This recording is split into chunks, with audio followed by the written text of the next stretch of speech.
আর সব বাংলা বাঙালি ঢপের চপ। আমি আসছিলাম যখন তাপসদা বলছিল, পরবর্তীকালে তমগ্ন সজল ঘোষও বলছিল ইউসুফ পাঠান কবে বাঙালি হলো আমরা জানতে চাই, কীর্তি আজাদ কবে বাঙালি হলো আমরা জানতে চাই, শত্রুঘ্ন সিনহা কবে বাঙালি হলো জানতে চাই, সাকেত গোখলে কবে বাঙালি হলো জানতে চাই। এই মুখ্যমন্ত্রী আপনি সুব্রত গুপ্ত, অত্রি ভট্টাচার্যের মতো বাঙালি কৃতি আইএস কে বসিয়ে রেখে মনোজ পন্তকে মুখ্য সচিব করেন, তখন বাঙালিদের কথা মনে পড়ে না? সঞ্জয় মুখার্জি আইপিএস কে বসিয়ে রেখে রাজীব কুমারকে আপনি ডিজি করেন, তখন বাঙালিদের কথা মনে পড়ে না? এসব চক্কর হচ্ছে ভোটের চক্কর। 21-এ ব্যারাকপুরে গিয়ে তাই করেছিল।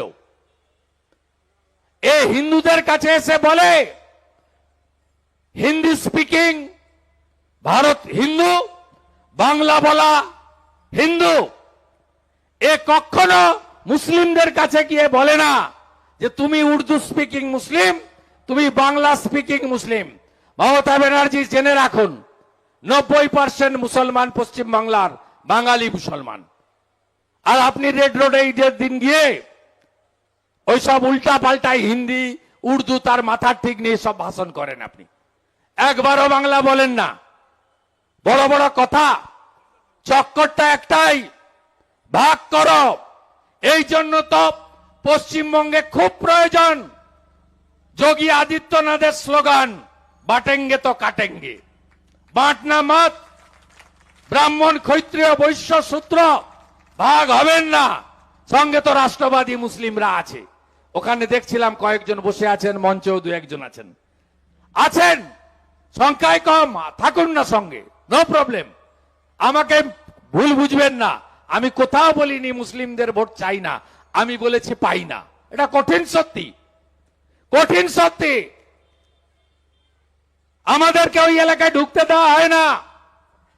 মুসলিম এলাকায় ভারতীয় জনতা পার্টি নিষিদ্ধ। মোদিজির রেশন নেব, ওটা আমার অধিকার। মোদিজির প্রধানমন্ত্রী আবাস নেব, ওটা আমার অধিকার। মোদিজির স্বচ্ছ ভারতের শৌচালয় নেব, ওটা আমার অধিকার। মোদিজির নলে জল নেব, ওটা আমার অধিকার।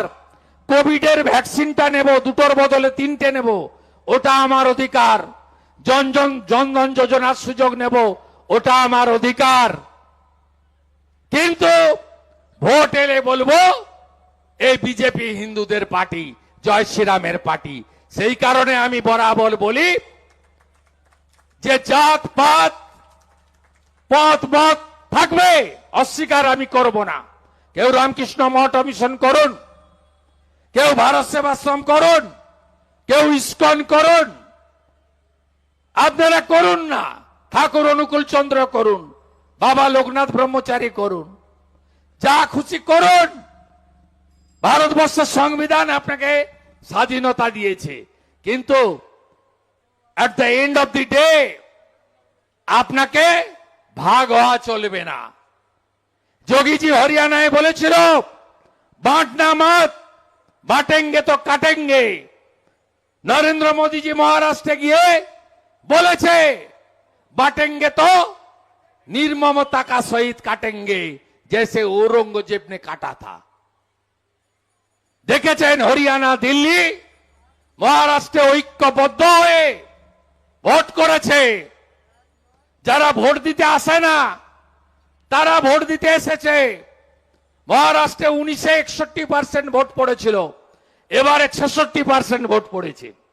দিল্লিতে 10% বেশি ভোট পড়েছে। আপনারা সভা শোনেন, আপনার বাড়ির দুটো ছেলে, একটা বিদেশে আছে, একটা বাঙ্গালোরে আছে। আপনি যদি না নেন, ভোটের দিন হলিডে নয়, ভোটের দিন ভালো খাওয়া দাওয়া করে আরামে বসা নয়, একটু কষ্ট হবে 1-1.5 ঘন্টা।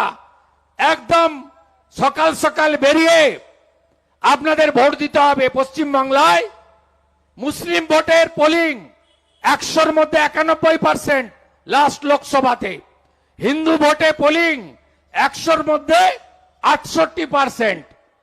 আপনারা যদি 80% ভোটার ভোট দিতে আসেন রাষ্ট্রবাদী ভোটার, তাহলে দেখবেন সব খেলা শেষ হয়ে যাবে।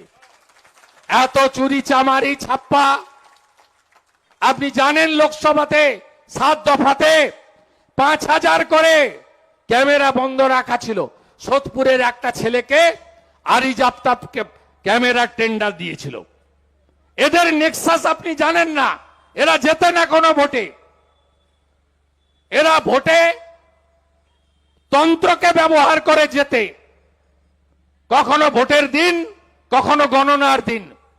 7 দফাতে ভোট হয়েছে, প্রতি দফায় 5000 করে ক্যামেরা 4 ঘন্টা করে বন্ধ ছিল।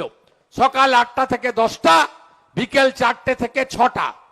আইপ্যাক তালিকা করে দিয়েছিল কোন এলাকায় কোন ক্যামেরা কখনো বন্ধ থাকবে, ওখানে ছাপ্পা হবে।